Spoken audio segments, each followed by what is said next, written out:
కనీసం medical bills కూడా దాదాపు 150 కోట్ల రూపాయలు వాళ్ళ మెడికల్ బిల్స్ కూడా మీరు బకాయిలుగా పెట్టారు. లీవుకు సంబంధించి 2000కు పైగా ఎంప్లాయీస్కు చెల్లించాల్సిన అవసరం ఉన్నా ఇంతవరకు చెల్లించటం లేదు. ఇలా దాదాపు 22,000 కోట్ల రూపాయలు ఉద్యోగస్తులకి ప్రభుత్వం బాకీ ఉంది. మరి వీటి గురించి ఎందుకు ప్రభుత్వం స్పందించడం లేదు? వాళ్ళకు సంబంధించి హెచ్ఆర్ఏ అయితే వాళ్ళ కనీస హక్కు, కానీ దాంట్లో కూడా కోత విధించింది ప్రభుత్వం. రాజశేఖర్ రెడ్డి గారు నాకు తెలిసి 22% ఫిట్మెంట్ ఇచ్చినట్టున్నారు.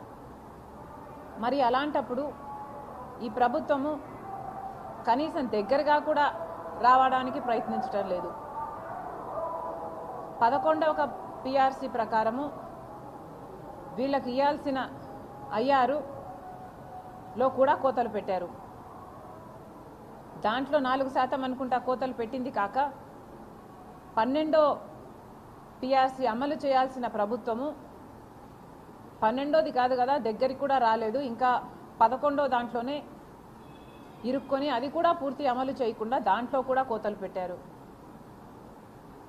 ఇలా 1 కాదు 2 కాదు, ప్రతి విషయంలోనూ ప్రభుత్వ ఉద్యోగస్తులను మోసం చేసింది జగన్మోహన్ రెడ్డి గారి ప్రభుత్వం.